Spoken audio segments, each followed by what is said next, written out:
everyone. Welcome to the next installment of snackable content on the Personio HR Expert Hub. Today, I have joining me Adam Gordon, who is the CEO at Candidate.ID and talent sourcing expert. He's going to share his perspective on why continuing to build and nurture your talent pipeline during Corona is so important.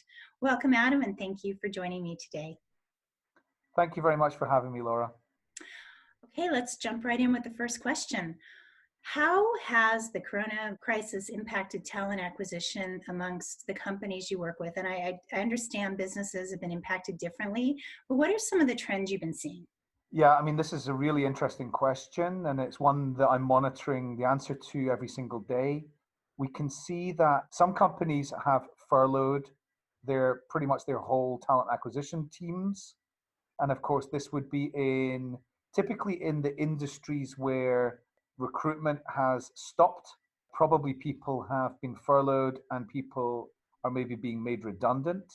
So of course, I think about things like transportation companies, like hospitality, catering, hotel industries, those types of things, other forms of leisure. I mean, that's at one sort of extreme end of the spectrum. This is the companies where they know their business is going to come back, but it's not going to come back quickly. It's not going to come back to the same lengths it was. I can see that some talent acquisition teams have basically been stopped in their tracks. Others in industries like healthcare, pharmaceutical, biotech, and then really intriguingly in areas like consumer technology. So, companies like Amazon and, games companies, Ubisoft, Netflix, these types of businesses, they're actually hiring recruiters because they're seriously building their, tech teams, their product teams, because there's, a big uplift in consumer demand as people are at home and looking for more and more ways to entertain themselves.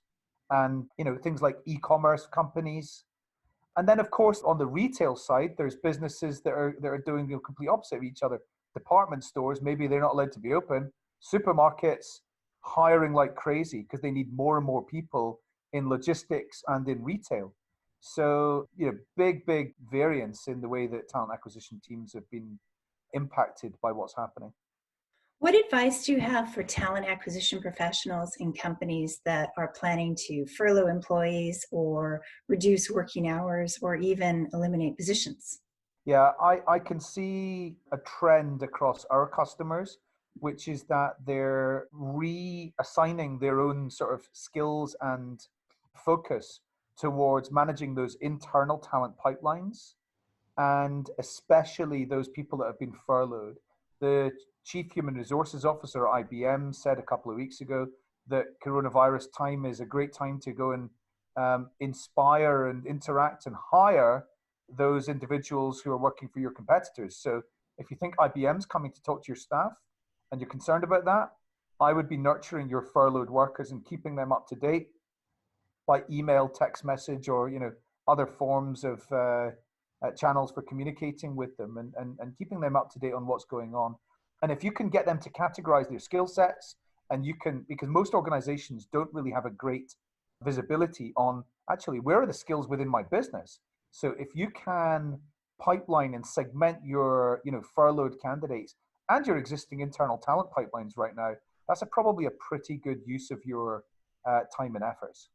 So now the money question. What is the most important thing recruiters can do now to get ready for the post-corona world? One of my customers told me recently, this is the chief human resources officer for a Fortune 50 company, said, we are spending this time building better relationships with people we want to hire than they have with their existing employers. So I'm flipping around the concept of what I said a minute ago. And this is, I really believe that distributing content, distributing nurture materials, things that will inspire and generate goodwill with the people you might want to hire in the future. Spending your time and efforts doing that right now is a good use of time.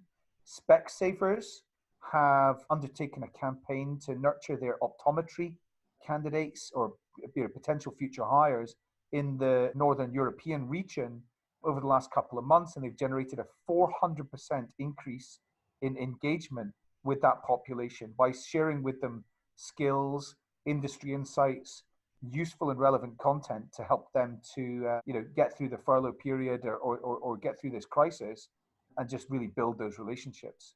So I think that's probably what I would be focusing on. Well, thank you so much, Adam, for joining us today. And please, everyone, check out our HR Expert Hub for more information and expert interviews.